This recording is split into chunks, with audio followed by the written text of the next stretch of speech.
እግዚአብሔር አቦ ስምካ ክነልዕል ስምካ ክንፅውዕ ብሓይሊ ብኽእለት ብፀጋ ዝተሰምፃኽና ንመስግነካ ኣለና ሃሌሉያ ኩሉ ንገብሮ እውን እግዚአብሔር አቦ ንዓኸ ዝኽብር ክኸውን ንፅሊ ንዓኸ ሓፍሰብ ንዓኸ ዝውድስ ክኸውን እግዚአብሔር አቦ ሃሌሉያ ንስኻ ሓሊፍካዮ ክፀንሕ ንፅሊ ሃሌሉያ መዝሙርና ኩሉ እግዚአብሔር አቦ ኣብ ኢድካ ነቕርቦ ሃሌሉያ ሃሌሉያ መንፈስ ቅዱስ ንዕድመካ ሃሌሉያ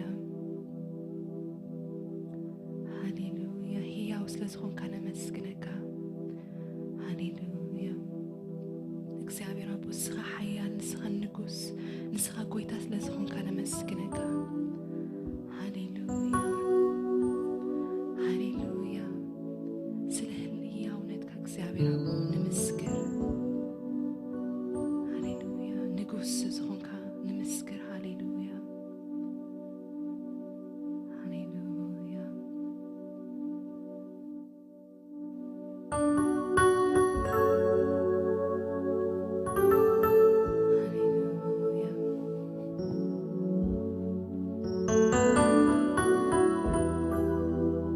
ንዘለዓለም ጎይታ ንብለካ ሃሌሉያ መስፍን ሰላም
ሰላም ኢየሱስ በይኑ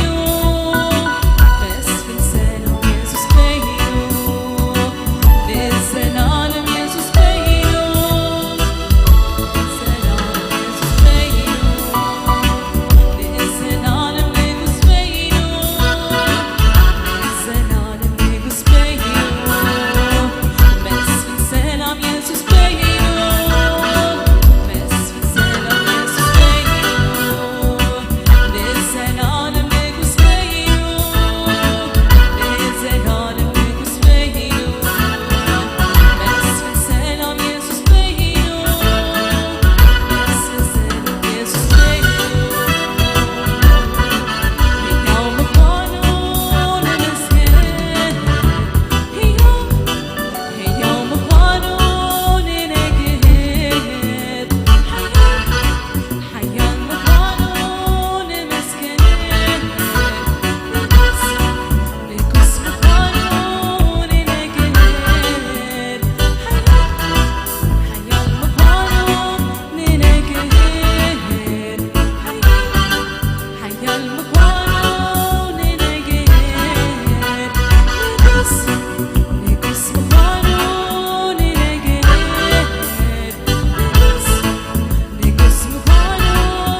ኢየሱስ ክርስቶስ ትማልን ሎመን ንዘለዓለም ሕያው እዩ ካብ ዘለዓለም ንዘለዓለም ሕያው ዝኾነ ጎይታ ንሱ ንዘለዓለም ልዕል ኢሉ ዝነብር ኣብ ዘበናት ኩሉ ንጉስ ናይ ነገስታት ንጉስ ናይ ጎይቶት ጎይታ ዝኾነ ኢየሱስ ክርስቶስ ንዘለዓለም ይኽበር እንደገና እግዚአብሔር ዕድል ስለዝሃበና ኣፍና ከፊትና ንኽንዛረብ ንኽነምልኹ ክብር ምስጋና ንዑ ይኹኑ እንደገና ቃል አምላክ ንክትሰምዑ እግዚአብሔር ዕድል ስለዝሃበኩም ኣብ ዘለኹም ቦታ ኮይንኩም ንኣምላኽ ኣመስግንዎ ቅዱስ እግዚአብሔር አምላኽ ኣብ ማእኸልና ስለዘለኻ ነመስግነካ ኣለና ጸጋ መንፈስካ ብምልኣት ኣብ ማእኸልና ብመንፈስ ቅዱስ ሓይሊ ይመላለስ ቃልካ ብመንፈስ ቅዱስ ንልብና ይብራህ ህይወት ይኹነልና ቅዱስ እግዚአብሔር ቃልካ ካብ ዘለዓለም ንዘለዓለም ሕያው እዩ መንፈስ ቅዱስ ዝተገለጸ ብነቢያት ዝተነገረ ብሃዋርያት ድማ ዝተሰበኸ ሕያው ቃልካ መንፈስ ቅዱስ ሓይሊ ኣብ ልብና ክትሰብኮ ኣብ ውሽጥና ክትዛረቦ ቅዱስ መንፈስ ቅዱስ በብዘለናዮ ጸጋ መንፈስካ ይደግፈና ናይ ቃልካ ብርሃን የብርህ እዩ ንህፃናት ድማ ጠቢባን ይገብር እሞ ቅዱስ እግዚአብሔር መንፈስ ህፃን እንትን ዝኾኑ ጥበብ ዝህብ እቶም ድማ ዝጎበዙ ብርትዕ ዝህብ ቃልካ እሞ መንፈስ ቅዱስ ብምልኣት ኣብ ማእኸልና ተመላለስ ቅዱስ እግዚአብሔር ክበር ንብለካ ኣለና ብክቡር ወድኻ ብኢየሱስ ክርስቶስ ስም ኣሜን ሎም ምሸት ካብ ካልኣይ ጴጥሮስ መልእኽቲ ኢና ንርኢ ካልኣይ ጴጥሮስ 3 ምዕራፍ እዩ ዘለዎ ካልኣይ ጴጥሮስ 3 ምዕራፍ እዩ ዘለዎ ጴጥሮስ ነዚ መልእኽቲ እዚ ዝፀሓፈሉ ምኽንያት ኣለዎ እቲ ቀንዲ ምኽንያት ናይ ጴጥሮስ መበገሲኡ ዝነበረ እንታይ እዩ ሐዋርያት መልእኽቲ ክጽሕፉ ከለዉ ስቂሎም ተደሪኾም ወይ ስለ ዝበሎም ጥራይ ዘይኮነስ ኣብቲ ማሕበር ዝነበረ ወይ ኣብቲ ግዜቲ ኣብታ ማሕበር ኣትዩ ጸገም ዝፈጥር ዝነበረ ዝተፈላለየ ኣስተምህሮታት ስለ ዝነበረ ንዑ ምላሽ ንምሃብ ጥራይ ዘይኮነስ ነቲ ሰረተ እምነት ንምክልኻል ነቲ እምነት ንምዕቃብ ተጻሕፉ መልእኽትታት እዮም ኣብቲ ሓቀኛ ትምህርቲ ጸኒዖም ንኽነብሩ ኣብቲ ሓቀኛ ቃል ጸኒዖም ንኽነብሩ እንደገና ዘተባብዕ እንደገና ንውሽጦም ዘበጋግስ ኣስተምህሮ እዩ እንደገና ምዝኽኻር እቲ ዝተምሃርዎ ትምህርቲ እንደገና ደጋጊሞም ክነግርዎም ንርኢ እንታይ ማለት እዩ ክርስትና ቀሊል ህይወት ኣይኮነን ብየማንን ብጸጋምን ዝመፁ ሕቡብላታት ኣሎ እዚ ማለት ናይ ክርስቶስ ኣመንቲ ንዝኾኑ ማለት እዩ ዝተፈላለዩ ፍልስፍናታትን ዝተፈላለዩ ኣተሓሳስባታትን ናብ ቤተ ክርስቲያን ብዝተፈላለየ መገዲ ሊሕኹ ይኣቱ እዩ በገልገልቲ ሊሕኹ ይኣቱ በኣመንቲ ሊሕኹ ይኣቱ ብዝተፈላለየ መገዲ ሊሕኹ ኣትዩ ቀስ እንዳበለ እንዳሳዕረረ ኣብ መወዳእታ ናይ ኣመንቲ ህይወት ሓኒቁ ሒዙ ይቐትሎም ማለት እዩ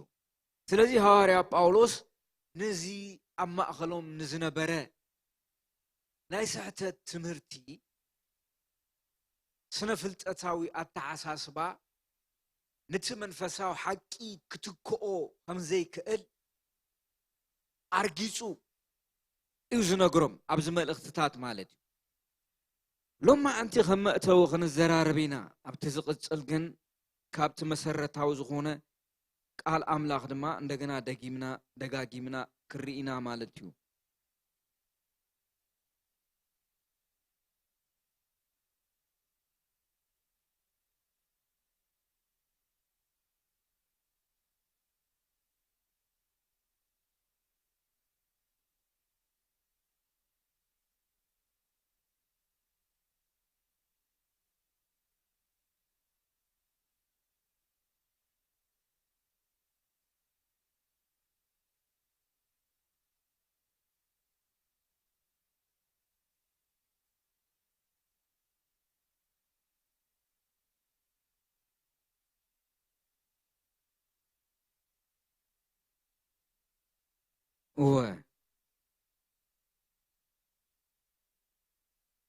ኣብቲ መጀመርያ ዘበን ዝነበረ ናይ ሐዋርያው ጴጥሮስ ካብ ዝጽሓፎ መልእኽትታት ሓደ እንታይ እዩ ንምንታይ እዩ ጽሒፍዎ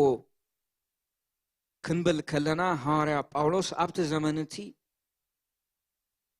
ፕሮግኖሲዝም ዝበሃል ፍልስፍናዊ ዝኾነ ኣስተምህሮታት ነይሩ ኣብታ ማሕበር ቤተ ክርስቲያን ድማ ከምዚ ዓይነታት ተሓሳስባ ዝነበሮም ሰባት ኣብ ማእኸሎም ከም ዝነበሩ መጽሓፍ ቅዱስ ይነግረና ማለት እዩ ሐዋርያው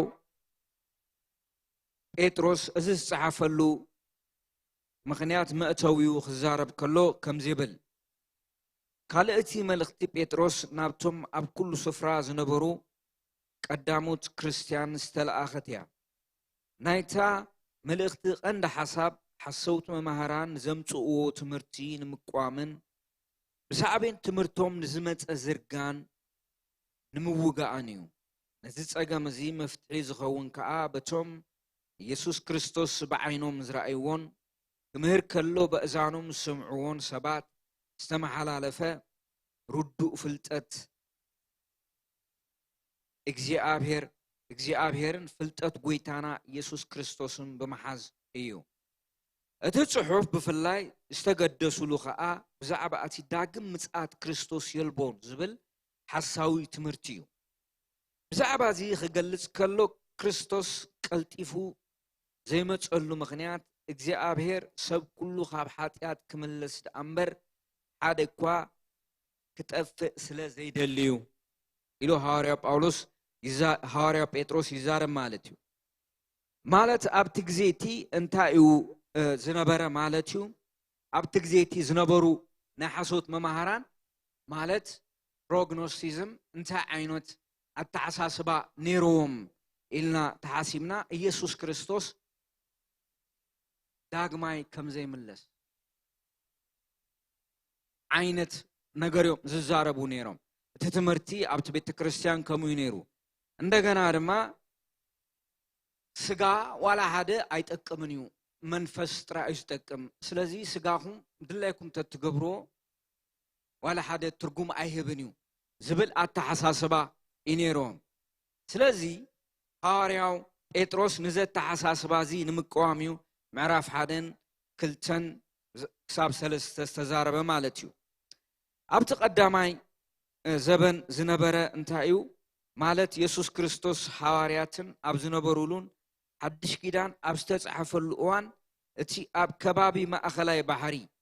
ሜዲትራንያን ዝነበረ ዓለም ብባህሊ ግሪክን ፖለቲካዊ ሓይሊ ሮምን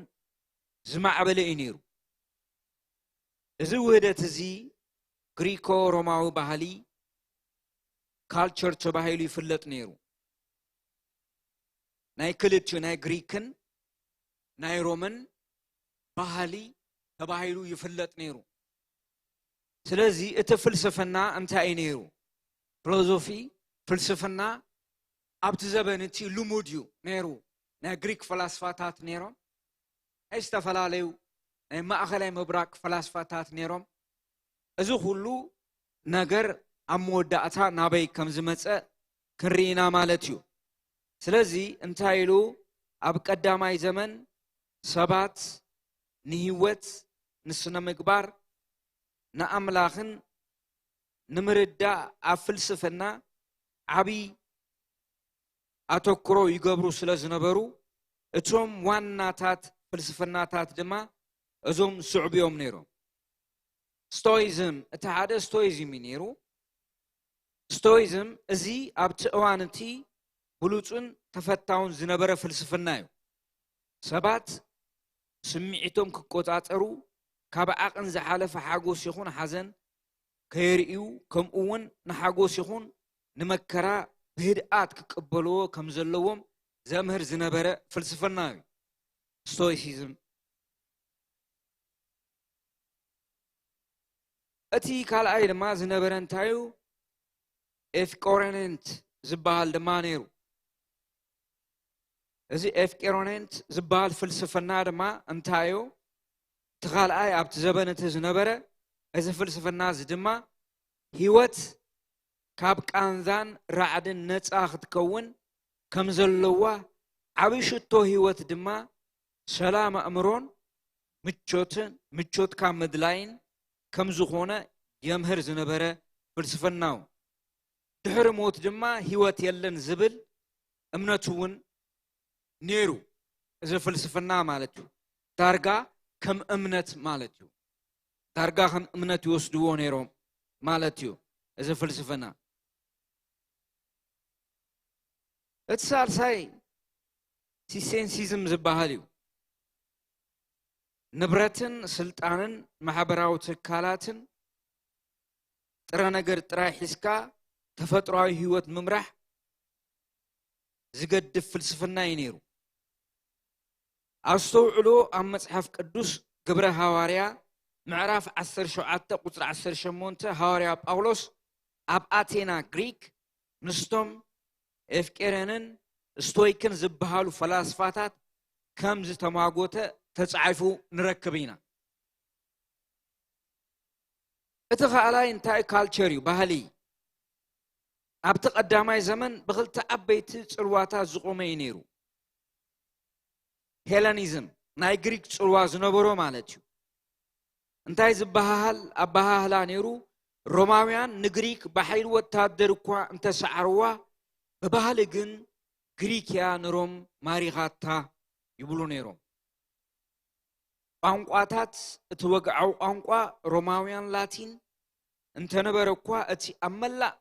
ሃፅያዊ ግዝኣት ሮማ ንንግዲ ርክብ ዘገልግል ዝነበረ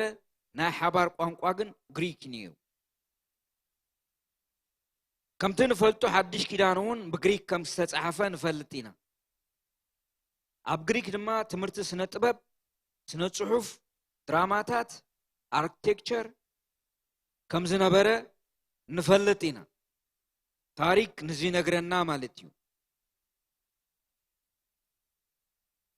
እቲ ኻልኣይ ፓክስ ሮማን ዝበሃል ነይሩ እቲ ፓክስ ሮማ ድማ ማለት እንታይ እዩ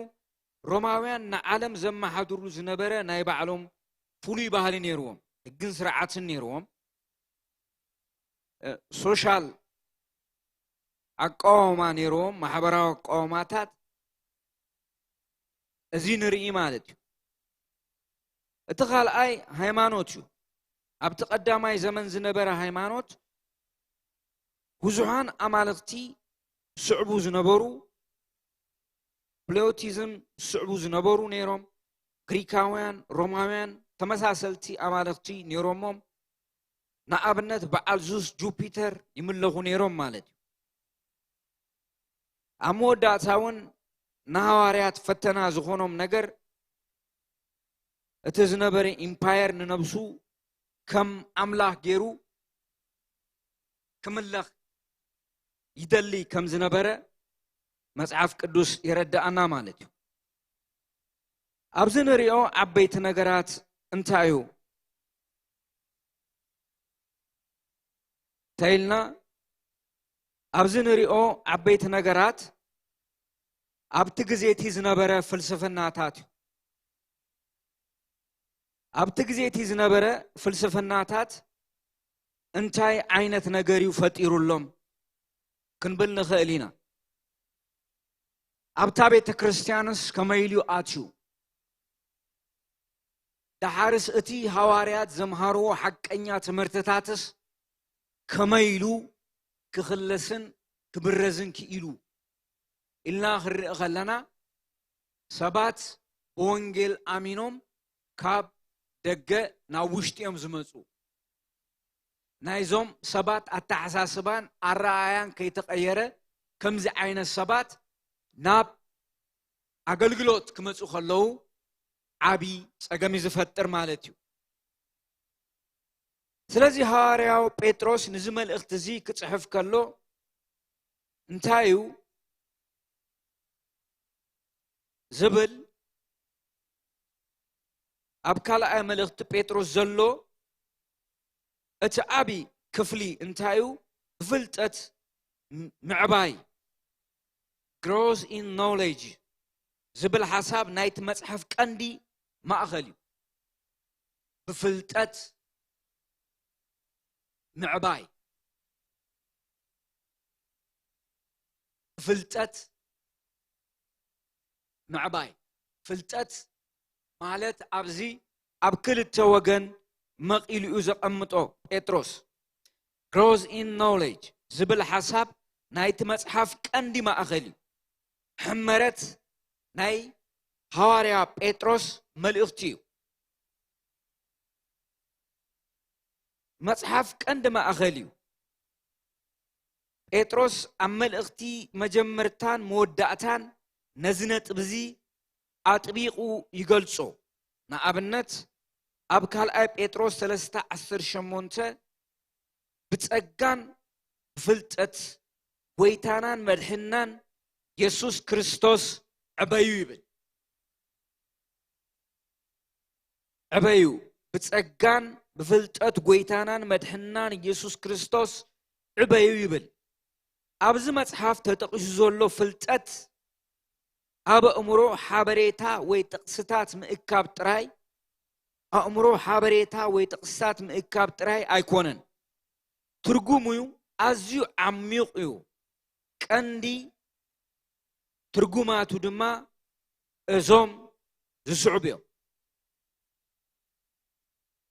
እቲ ሓደ ምስ ክርስቶስ ዘሎ ውልቃዊ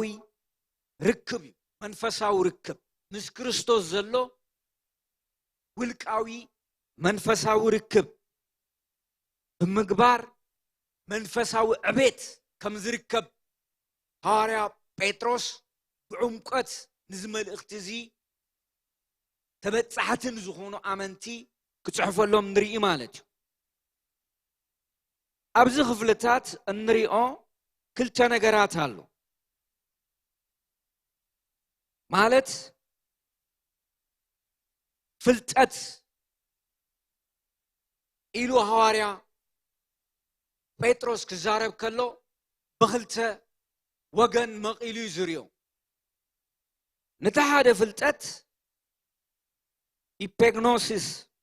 ኢሉ ክጽውዖ ከሎ ነቲ ሓደ ድማ ግኖሲስ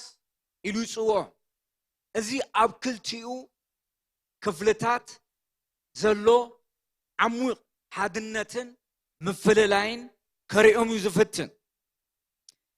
ስለዚ ሐዋርያ ጴጥሮስ ተጠቀመሉ ቃል እንታይ እዩ ኢፔግኖሲስ ዝብል ክኸውን ከሎ ትርጉሙ ድማ ቅርበት ተመክሮ ዘለዎ ፍሉጥን ዓሚቕን ፍልጠት ማለት እዩ ብዛዕባ ክርስቶስ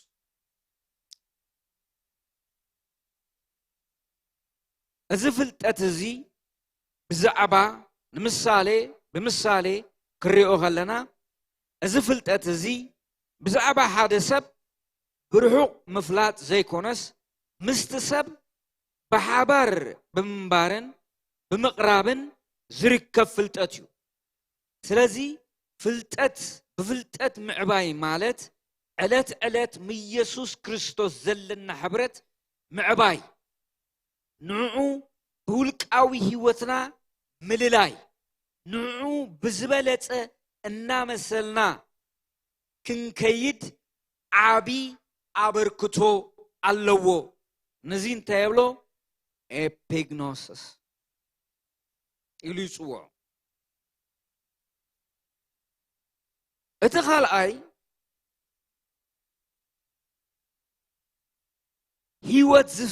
ህይወት ዝልውጥ ፍልጠት ህይወት ዝልውጥ ፍልጠት እዩ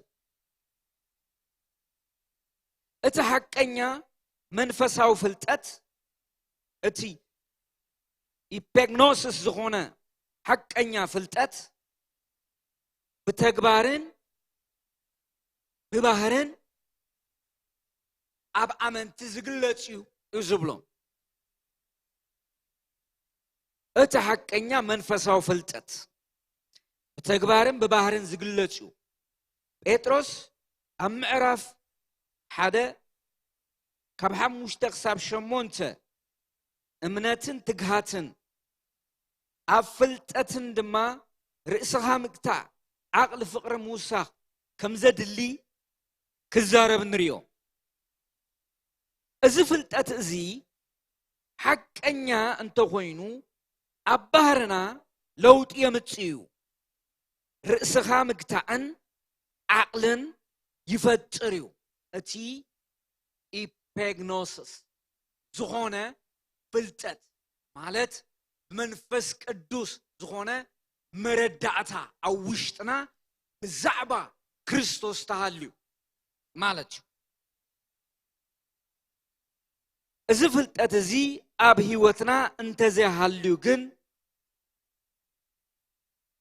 عورات وي حاتير تراين رئي كم النخون يقلص مال شورت سايد نايلوم تراي نرئي نمتصعي زلو هيوت زي نرئي عورات تراين خون مالتيو منفساوي عورنت مالتيو بزعباتنا كريستوس مصات أساجرنا زي نرئي اتستوهابنا ناي كريستوس تصفاتات زي نتأمت نخون زفلت أتزي أب هيوتنا انت زي هاليوغن عورات يحتيرنا نرئي نخون سالساي كاب سحتت تمرتي نحلو وين كاب حاسو تمرتي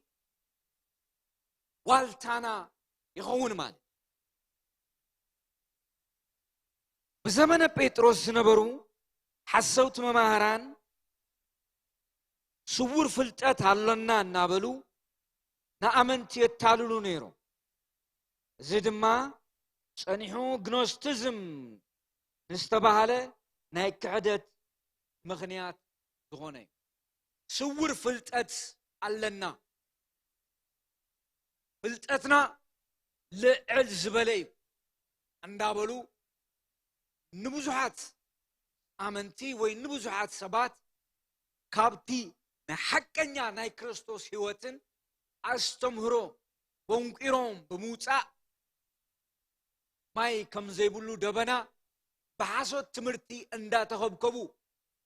كم زغدو يقبروهم نيروم سلازي بيتروس نأمنتين تايبلوم أبت حقنيا ناي كريستوس فلتت كعابيو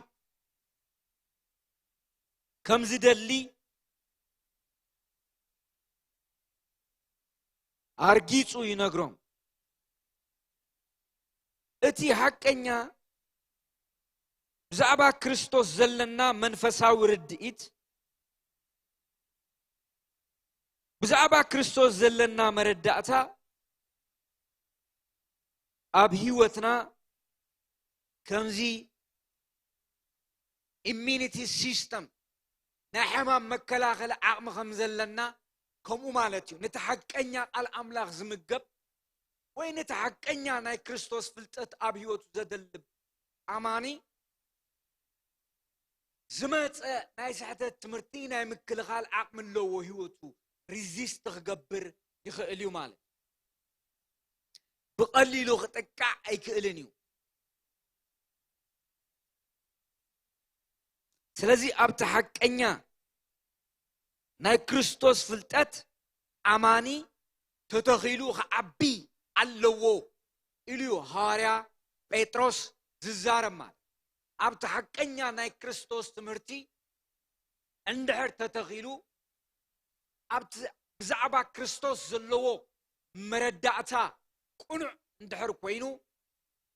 اتي يغان اتحاسوتن ناي مكلخال عقمي اب هيوتو اللو سلازي بيتروس بزعبا زي زنغرنا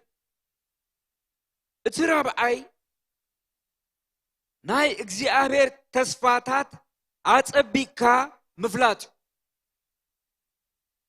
ناي اغزيابير تسفاتات نايكزي أهبير تسفاتات أتصبق كامفلات مصحف قدوساو سرت معاز نزمتو نحاسوت استمروتات كنكنا غللو نخل مقد حدثيو ازوم نحاسوت ممهران زبلو وزنبرو نگر انتايو حادثة إلا ዓለም ከም ዘላ ትቕጽላላ ኣቦታትም ከምኡዮም ሓሊፎም ስለዚ ዝቕየር ነገር የለን ኢሎም እቲ ናይ ክርስቶስ ሓቀኛ ኣስተምህሮ ክግልብጥዎ ኣብ ኣእምሮኦም ክግልብጥዎ ይጽዕሩ ከም ዝነበሩ ዘረዳእን ስለዚ ኣብቲ ናይ እግዚኣብሔር ተስፋታት ማለት ተስፋ ቃል ዝተፈጸመ ብዛዕባ ህይወት ብዛዕባ ድሕነት ዝተቀበልናዮ ተስፋ እንደገና በክርስቶስ ኢየሱስ ብምእማን ዝወረስናዮ ዝተቀበልናዮ ጸጋሎ ተስፋሎ እንደገና በክርስቶስ ምጽአት ድማ ዝፍጸም ተስፋታት ገና ብዙሕ ኣሎ ስለዚ ካብ ዝሐቀኛ ተስፋ ኣውጽኦም ናይዛ ዓለም ሰብ ጥራይ ገይሮም ከትርፍዎም እዮም ዝጽዕሩ ነይሮም ስለዚ ፍልጠት ምዕባይ ማለት እግዚአብሔር ዝሃበና ቃላትን ክቡር ተስፋታትን ምስትውዓል ማለት እግዚአብሔር መን ከም ዝኾነ እንታይ ቃል ከም ዝኣተወልና ንመጻኢ እንታይ ከም ዝገብርልና ክርዳእ ከለና ሕጂ ኣብ ዘለና ዮ ዓለም ብሙሉ እምንቶን بتسفان كنبر يقبرنا بحافشا بفلتت معباي مالت بزعبا كريستوس بزوح حبريتاتات مفلات تراي زيكونس نكريستوس بزبلت نافلت كامخاد نعوم مسالن أبقال حكي تانيخا جو مبالي فلتت مالت بزعبا أمراوي فلتت أيكونن حاريا بيتروس ززارب زلو مالتيو سلازي اتوم نحاسوت مماران انتاي ايوتت مهرتم نيرو إلا غلنا اساتهم استصور فلتت هالو اتناي كريستوس استمرون بينو اغالي ايكونن اندابلو بزتفلالي مقدي يزاربو نيروم مالت اوكي ابت مجمريا زنبره انتايو بروغنوستيك انتايو اسكي خريو ابت مجمريا كفل زمن زنبره بروغنوستيك مالت اتتصنيحو اندا معبله اب كالعين سالسين كفل زمن بوقعي زمعبله ግኖስቲዝም ዝተባሃለ ሃይማኖታውን ፍልስፍናውን ምንቅስቃስ ዝቀረጸ ቅድሚኡ ዝነበሩ ናይ መጀመርታ ሱር መትከላት ወይ መበገሲ ሐሳባት ማለት እዩ ፕሩቶ ግኖስቲክ እቲ መበቆሊ መንቀላ ሐሳብ ዝነበረ ማለት ሱር መትከላት ወይ መበገሲ ሐሳባት ማለት በሐጽሩ ፕሩቶ ማለት ቀዳማይ ወይ ቀዲሙ ዝነበረ ማለት ስለዝኾነ ፕሮቶግኖስቲክ ማለት ቅድሚ ግኖስቲክ ማለት ሕጂ ኣብ ዘሎ ዘመን ግኖስቲካውያን አለው ቅድሚኦም ዝነበረ ማለት እዩ ድማ ማዕቢልዩ ሕጂ ግኖስቲክስ ሕጂ ማዕቢልዩ ስነ ፍልጠታውያን ሕጂ ማዕቢልዩ ዶክትሪን ከማን አለው ግኖስቲክ ማለት ቅድሚ ግኖስቲክ ወይ ናይ ግኖስቲሲዝም መበገሲ ኩነታት ማለት ነዚ ሐሳብ ንመረዳእ ክሕግዙ ዋና ዋና ነጥብታት እዞም ዝስዕቡ እዮም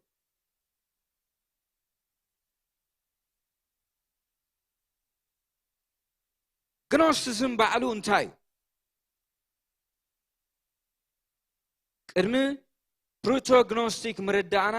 ግኖስቲሲዝም እንታይ ምዃኑ ክርዳእ ኣለና ግኖስቲሲዝም ካብቲ ግኖሲስ እትብል ናይ ግሪክ ቃል ዝመጸ ኮይኑ ትርጉሙ ፍልጠት ማለት ፍልጠት ብፍላይ ድማ ሚስጥራዊ መንፈሳዊ ፍልጠት ማለት እዩ ሰባት ካብዚ ምድራዊ ዓለም ንምድሓን ስሩዕ እምነት ወይ ሕግጋት ዘይኮነስ ነቲ ውሽጣዊ ሚስጥራዊ ፍልጠት ክረኽቡ ኣለዎም ዝብል እምነት እዩ ዘለዎም ግኖስቲካውያን ግኖሲስ ማለት ካልእ ነገር ዝተሰወረ ክረኽቡ ኣለዎም እንታይ ፍልጠት ብፍላይ ድማ ምስጢራዊ መንፈሳዊ ፍልጠት ማለት እዩ ሰባት ካብዚ ምድራዊ ዓለም ንምድሓን ስሩዕ እምነት ወይ ሕግጋት ዘይኮነስ ነቲ ውሽጣዊ ምስጢራዊ ፍልጠት ክረኽቡ ኣለዎም ዝብል ፍልስፍና እዩ ከም እምነት ዝተሰረተ ማለት ፕሮግኖስቲክ መዓስ ከመይ ተጀሚሩ ኢልና ክንርኢ ከለና እዋኑ ኣብ መበል ቀዳማይ ክፍለ ዘመን ኣብ ጊዜ ሐዋርያት ቀዳሞት ክርስቲያናት እዩ ምንጭ እዚ ሓሳብ እዚ ካብ ምስጢራዊ ፍልስፍናታት ግሪክ ከም ናይ ፕሌቶ ፍልስፍና ካብ ኣይሁዳዊ ምስጢራውነት ከምኡ እውን ካብ ምብራቃውያን ሃይማኖታት ዝተወፃፀአ ሓሳብ ማለት ናይ ሰብ ሓሳብ ካብ ሰለስተ ዓይነት ዝቆመ እዩ ካብ ፕሌቶ ፍልስፍና ዝቆመ እዩ ካብ ኣይሁድ ምስጢራዊነት ሚስትሪሲዝም ዝቆመ እዩ እቲ ካልእ ድማ ካብ ምብራቃውያን ሃይማኖት ማለት ዝተወፃፀ እዩ ካብዚኡ ቀንዱ መሰረቱ ማለት እዩ ስለዚ ግኖስቲዝም ወይ ፕሮቶግኖስቲዝም መበቆሉ ናይ ሰብ ኣእምሮ እዩ ማለት እዩ ናይ ሰብ ፍልስፍና ወይ ናይ ሰብ ምህዞ እዩ ስለዚ ኣብታ ናይ ሐዋርያት ቤተ ክርስቲያን ናይ ክርስቶስ ኣካል ዝኾነት ኣብታ ሐዋርያት ሰረትዋ ቤተ ክርስቲያን ነቲ ሓቀኛ ናይ ክርስቶስ ኣስተምህሮ ቦንቂሮም ነዚ ክትክኡ ወይ ነዚ ግኖስስ ሓሳብ ኣብ ሰብ ልቢ ውሽጢ ከቐምጡ እዮም ዝፅዕሩ ነይሮም ማለት እዩ ስለዚ እዚ ናይ ሰብ ኣተሓሳስባ እዚ ናይ ሰብ ፍልስፍናዊ ኣካይዳ እዩ ማለት እዩ ግኖስቲዝም ፍልጠታውያን ካልእ ዝተሰወረ ሚስጥራት ክረክብ ኣለዎ ሓደ ሰብ ካብዚ ዓለም እዚ ክድሕን ካብ ሰለስተ ዝተወፃፀ ንሕና ግን መድሕን መን ከም ዝኾነ ንፈልጥ ኢና እሱ እውን ኢየሱስ ክርስቶስ እዩ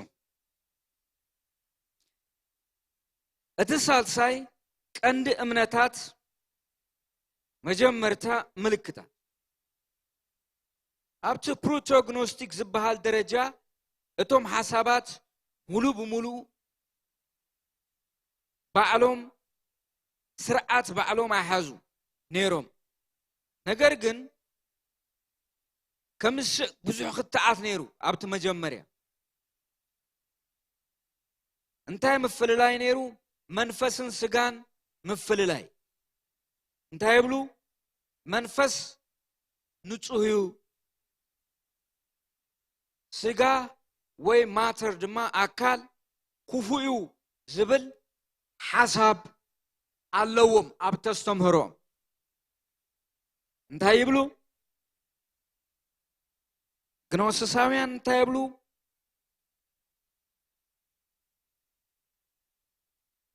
መንፈስን ስጋን ይፈላለዩ ናይ ሰብ መንፈስን ናይ ሰብ ስጋን ይፈላለዩ ንመንፈስ እንታይ ይብልዎ መንፈስ ንጹህ እዩ ስጋ ወይ ከዓ ማተር ክፉእ እዩ ዝብል ሓሳብ ኣስተምህሮ ነይሮም ስለዚ መንፈሳዊ ፍልጠት ግኖስስ ሰብ ናይ ኣእምሮ ፍልጠት ዘይኮነስ ብፍሉይ መለኮታዊ መቅላጽ ጥራይ እዩ ዝድሕን ዝብል እምነት ነይሮም ኣብ ሓድሽ ኪዳን ዘለዎ ነጸብራቕ እንታይ እዩ ወይስ እንታይ ዓይነት ተጽዕኖ የሕዲሩ ነይሩ ሐዋርያ ጳውሎስን ዮሐንስን ነዚ ፕሮቶግኖስቲክ ቅድሚ ግኖስቲክ ዝነበረ ጌጋ ትምህርትታት ይቃወሙ ከም ዝነበሩ ኣብ መጽሓፍ ቅዱስ ንሪኢና ንኣብነት ኣብ ቀዳማይ ዮሐንስ ኢየሱስ ክርስቶስ ብስጋ ከም ዝመፀ زيأمن منفس كاب أملاخ أيكونن زبل صحف الله أزي استتصحفلو مخنيات اتوم بروتوغنوستيكس سغا خفوق سلازخونه يسوس سغا أيلبسن كم صلالو طراي نيرو يبلو سلازنبريو بحصير قال بروتوغنوستيك مالت اتي صنيحو نكريستنا عب فتنا زخونه غنوستيزم استباله كفوت فلسفنا ገና ካብ መጀመርታ ደረጅኡ ከሎ መትሐዚ አይነበሮን ስለዚ ኣብዚ ንሪኦ እንታይ እዩ ኢየሱስ ክርስቶስ ብስጋ ከም ዝመፀ ዘይእመኑ ሰብ ድማ መንፈሱ ጥራዩ ቅዱስ ስጉኡ ድማ ርኹስ ኢሎም ዝኣምኑ ኣተዓሳስባታት ኣብ ውሽጡ ዝሓዘለ ኣስተምህሮ እዩ ግኖስቲክ ስለዚ ሰብ ንሰብ ዝህብዎ ስእሊ ሓደ ጌጋ እዩ ብዛዕባ ክርስቶስ ዘለዎም ኣተዓሳስባ ጌጋ እዩ ብዛዕባ ምጽኣት ክርስቶስ ዝነበሮም ኣተዓሳስባ ጌጋ እዩ ስለዚ ሐዋርያ ጴጥሮስ ነዚ ትምህርቲ እዚ ንምምካት እዩ ነዚ መልእኽቲ እዚ ጽሒፍዎ ሐዋርያ ጴጥሮስ ብዛዕባ ክርስቶስ ብዛዕባ ሓሰውቲ መማህራን ኣመንቲ ስግኦም ከመይ ክሕልው ከም ዘለዎም እዩ ዝነግሮም ኣብታ ትቕፅል ብደንብ ጌርና ክርዮ ኢና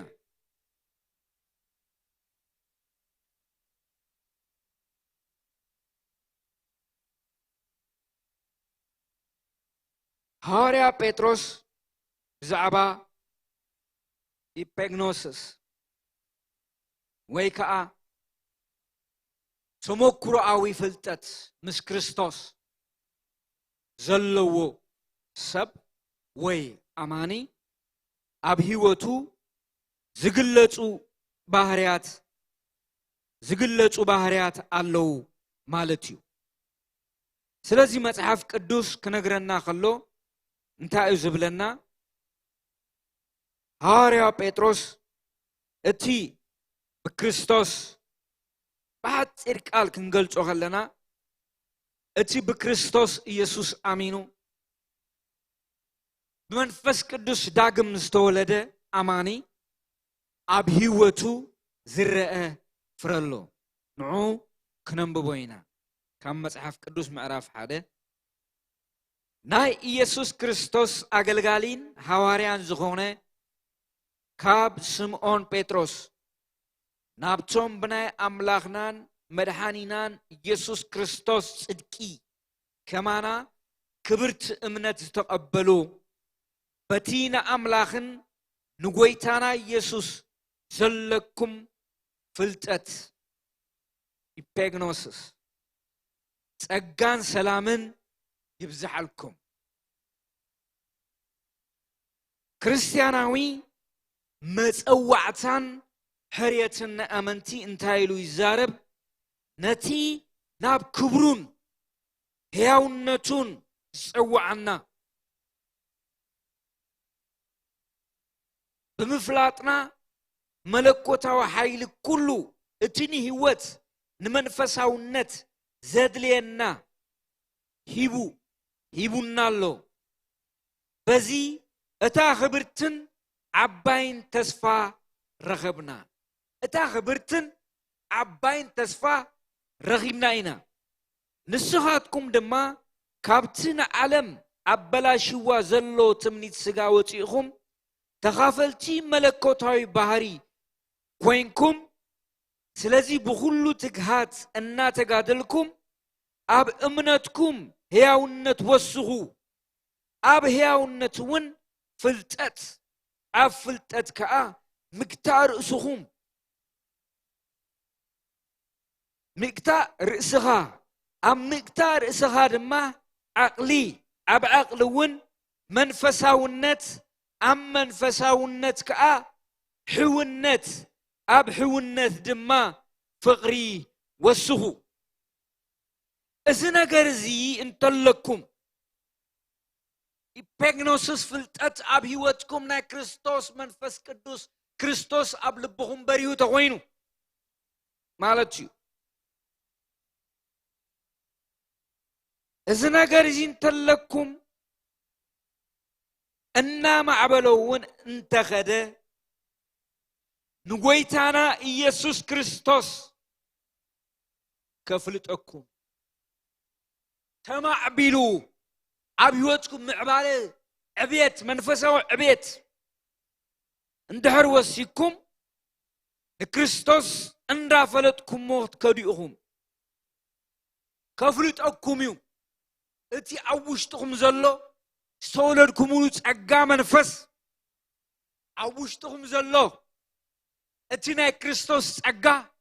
بزعبا كريستوس كفلتكم كريستوس عب لبهم بملآت عب نفسهم بملآت كنبريو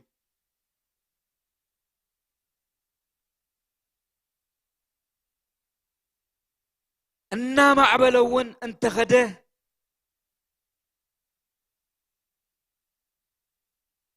أنا بعبلون انت خده نقويتانا يسوس كريستوس كفلتكم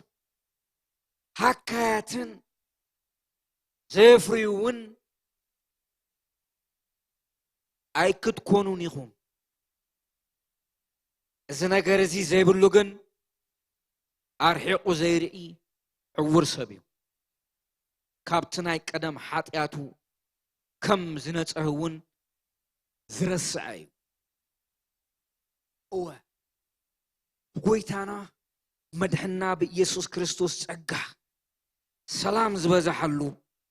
نأملاغ نقويتانا يسوس كريستوس زلكم فلتت تسقان سلام يبزحلكم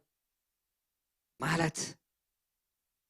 نابتهم بنا أملاغنا مدحنا يسوس كريستوس صدق خمانا كبرت أمنت استقبلوا أتا كبرت أمنت زلاتهم اندا وسخت تغيد اندا برهت تغيد اندا عبيت تغيد أتا بيغنوس الزغونات هيوت استقبلوا اتنا كريستوس صقا كاريز زلوهم አባታቶም ህይወት እንታያለው አቤታለው እሱ ዘይብሉ ሰብ ግን ይዝብል እሱ ዘይብሉ ሰብ እንታዩ